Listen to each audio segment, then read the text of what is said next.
Alex. Well, welcome back, everyone. And the morning coffee. I'm Joe Osamendi with my co-host Dave Seibel here, and Dave, this is one of my favorite things I do. It's called the Expert Series. Okay. Okay. And there's a person that we're going to be joining in a couple minutes. Roy Swift, Dr. Roy Swift, and he's from a company called Workcred that's really interested in credentialing and certification, which I know you're interested in too. Yes. So we're having another special guest too. Alex Alonso is coming on too. So Roy Swift and Alex Alonso, welcome to Morning Coffee. Thank you. Good. It's our pleasure. Now, Alex, you're the Chief Knowledge Officer of the Society for Human Resource Management, correct?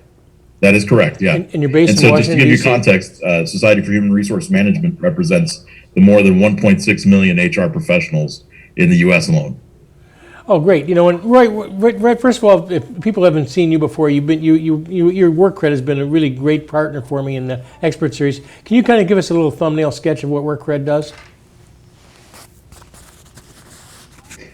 Yeah, I'm having a little hard hearing, but Workcred is about looking at the quality, market value, and effectiveness of workforce credentials. Mm-hmm. And we're finding that it is important that the public understand that there are many types of credentials that can help people get work in this regard. And so Workcred is designed to look at consulting and helping organizations look at building quality credentials, doing research on what are the most effective credentials out there that can help people get a job immediately or be part of a certification degree pathway, and general education like we're doing today.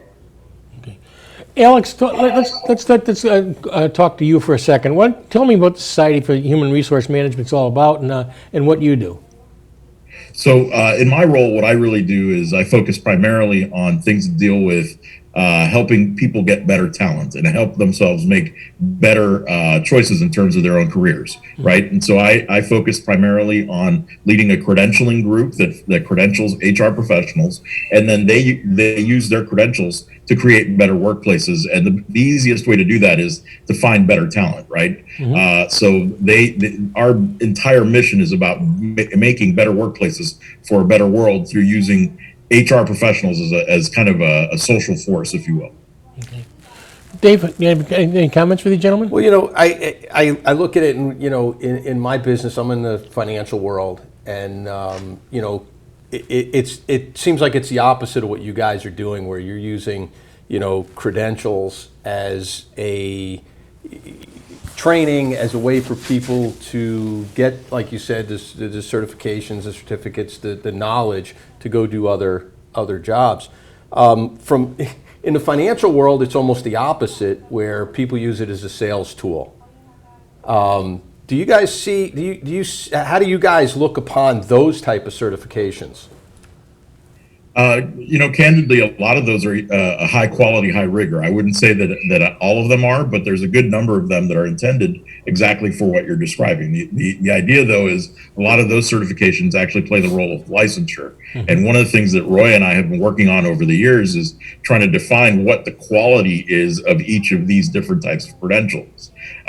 This is something that I know is near and dear to the heart of groups like JP Morgan Chase and Jamie Dimon himself, in large part because what they're trying to do is make opportunity available for individuals and do it with those who have credentials that are alternate to a degree, mm-hmm. credentials that are different from your typical education. But the hard part is really defining that quality and making it so that the consumer knows what that quality statement is around that particular credential. Well, that's true, and that's why I think, because there are so many, you have, let's say the big two in the financial advising world. You have the CHFC and the CFP, right.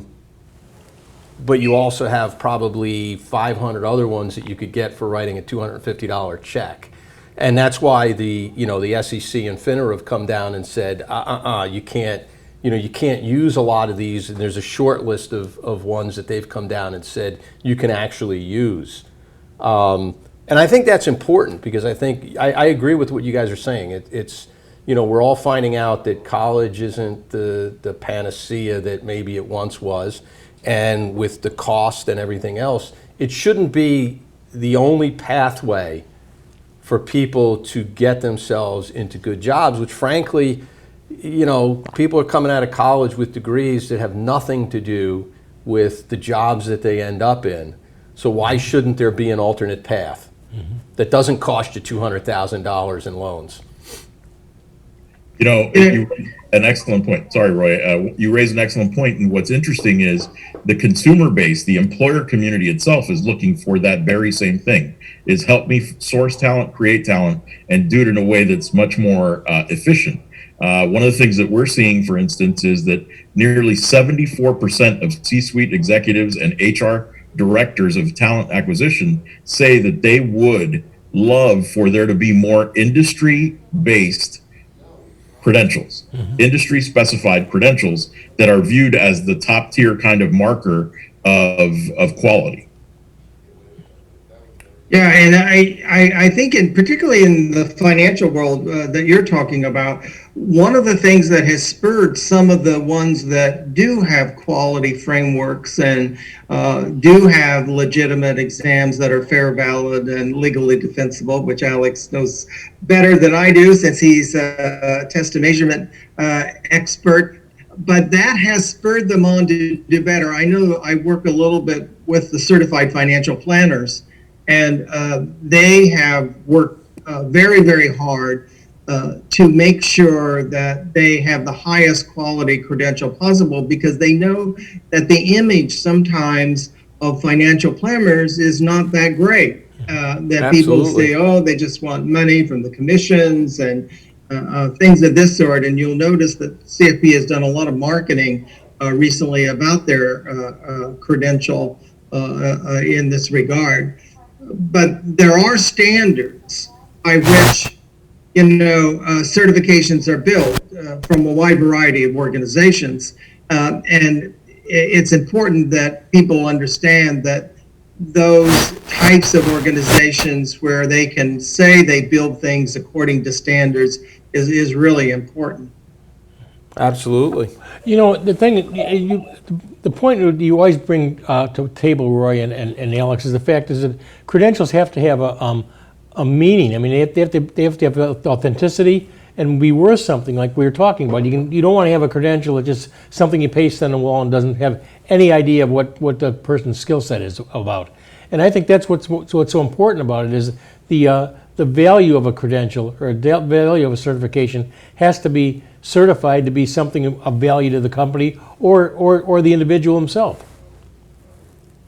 And the hard part about that is defining that value, right? One of the things that we've found over the course of time is many people define it in terms of how much salary you can expect, or what kind of salary gains and individual outcomes you can expect as an individual who earns that credential. But the piece that's been missing for, I would argue, since the inception with credentials is how do you demonstrate that value to the organizations? And there are a couple of groups that are doing that really well. I would argue we at SHRM are doing that relatively well with the HR profession by measuring what return on workforce investment for organizations. I think the other thing that you see is groups like the Project Management Institute out of Newtown Square, Pennsylvania. They are probably one of the largest in the world credentialing programs, and they truly assess what the impact is of having good project managers, certified project managers on the global economy. So they focus on that. But there's very few groups that have the size scale to really do that. And there's very few groups that actually quantify it in any way.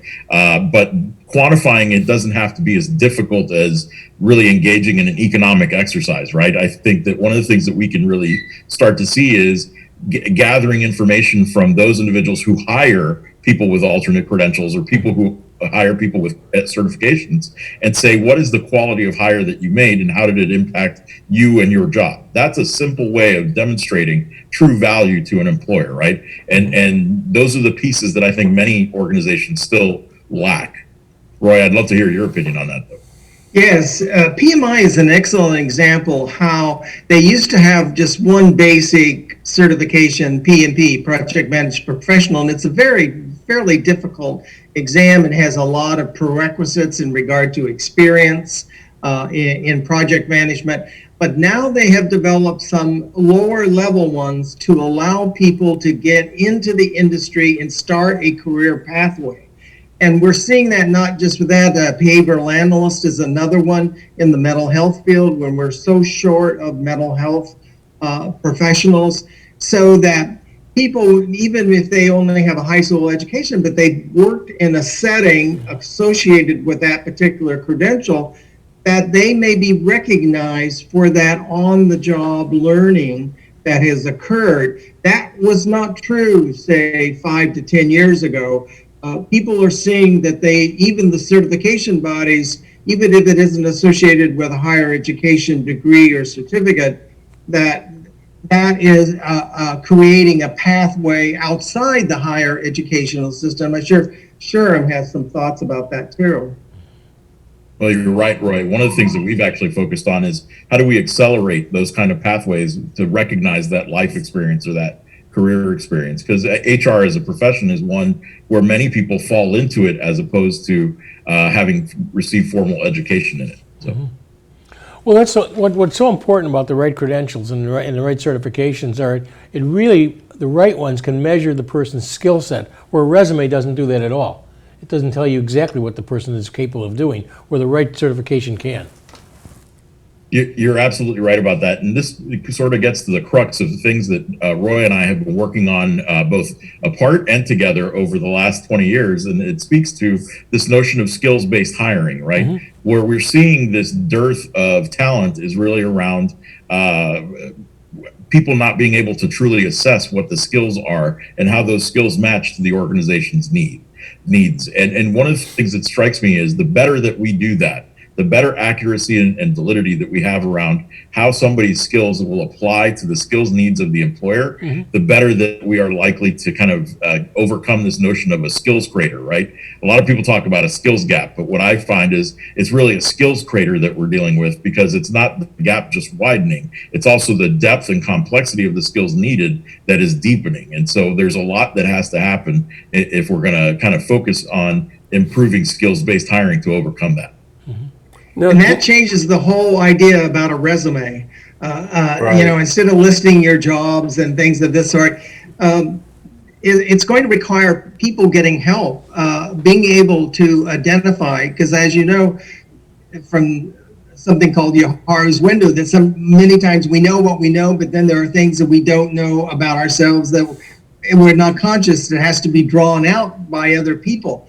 And so a real sophisticated resume for the future is going to have to be skills-based. It's going to have to be comprehensive, but the person probably cannot do that by themselves. They are going to have help in this regard. Now, do you guys see, from the employer side, that employers are actually coming around to saying, okay, we're more willing to hire people that maybe don't have the formal 4-year degree, but they have the credentials, they have some experience, they've worked their way up. I just remember so many jobs where, it was, I always tell the story, why did I get my MBA? Because I knew I could do the job, but I didn't want to not be able to get a job because I didn't have that piece of paper, where honestly you learn very little except, how to work all day and go to school all night. Mm-hmm. So do you see companies starting to come around to this way of thinking? Well, you're somebody who's got a similar experience to mine. Before I had a PhD, I had a career as a skip tracer, and I learned more about human behavior as doing that than I ever did as a psychologist. But I'll share with you that employers on the whole are moving towards this direction, and in large part because they have a true talent shortage, right? It's hard to find the talent skills that you need to fill the roles that you have currently. And we know that is happening. The other thing that's sort of affecting that, everybody talks about the Great Resignation, but the Great Resignation is not the Great Resignation as much as it is the Great Retirement. We're seeing baby boomers actually retire almost 10,000 per day. And we've seen that since 2011. We're sort of burning the candle at both ends. What I will add to this, though, is we recently released a bit of research that looked at specifically, you say that you want to hire people with through skills-based hiring. You say as an employer that you want to engage in hiring people who have alternate credentials. But if given the chance through an experiment, would you actually do it? So we show you a variety of different resumes, and the only thing that changes is what the skill set is. Would you push this person forward in your search? And ironically, they say they want to do this, but when given the opportunity to do it in an experiment, they don't do it. Employers don't do it because they're still overcoming some of the biases that they have built up in their head around a college degree being a better marker or better proxy of proficiency than those credentials. What we are working on now with groups like Walmart Foundation, groups like the Charles Koch Foundation, is really looking at how do we get that mindset to change over the next 5 to 10 years. Yeah, and one of the other things about certifications is that we think they should be embedded very early in any higher education program, because we know that there is a tremendous dropout rate that first or second year of college. And unfortunately, when they leave, they say, well, the employer says, well, what can you do? They say, well, I have 30 credit hours. Well, that, of course, doesn't go over very well with the employer because they want to know, I ask you what you can do, not what you know. They make a big distinction between those two terms in this regard. And so we think that if we're going to go to a lifelong learning model in higher education, that this entrance, exit throughout a career needs to be planned with certifications embedded along the way so that there is more of a signal about these skills to the employers. Well, that's a great point, Roy, because you can go to college and say, when you come out of it, you can say 4 years of college unscarred by knowledge, really. Yeah. And that's a major thing, because it does not tell you what your skill set is all about. And especially people coming from the military is a good example too. How do they take the skill sets they had in the military and translate that to the private sector? That's what a great credential or a great certification can do. Interestingly, using that use case, Roy and I both have experience in the military. Roy having been in the military in the Army Medical Department, and I having served the Army Medical Department as a civilian. It's interesting because one of the things that stands out is unless you have a profession that is very well known and steeped in both pockets, it is very hard to translate those skills. And one of the levers that is truly effective is that credential. Roy and I have talked about this numerous times, but I've spoken to so many soldiers who had trouble with this notion of programs like Resumix and Army Knowledge Online helping translate that. There's a whole host of nearly 40,000 organizations out there that serve veterans just trying to translate their skills to a resume that can be used in the civilian world. Yeah, and we definitely, it's amazing that many organizations, and yet we're still having trouble translating. And I don't know whether the employers just don't believe some of the things they're seeing, or they have some preconceived ideas about what a military person is in this regard. But we hear stories time and time again how people who have been extremely effective, been leaders in their units, but can't find a job. And I think it goes back to what Alex and I were talking about earlier, is that we've got to figure out a way of capturing skills and translating it in the resumes so that the employers, it's clear what it is this individual represents. And I know, Alex, you probably have various issues to try to help HR professionals in this country do better and better. you're right. These are programs that we see across the board, from the U.S. Chamber of Commerce's program, Hire Our Heroes, all the way through to, we have a Veterans at Work program. There's a variety of different tools that we're looking at. And it's shameful that we haven't made more progress today. Gentlemen, it's been such a pleasure having you on and talking about the importance of the right credentials and the right certifications to move people into the workforce and actually highlight their skills rather than what they've learned in an alternate education. So thanks so much, Alex, for joining us. And Roy, it's always a pleasure to have Workcred Expert Series going. And really enjoy your weekend. And again, thank you for sharing your knowledge of credentialing with us today. Thanks, guys. Thank you. Hey, thank you. Good, thank you. And we're going to take a quick short break. We'll be right back with Morning Coffee.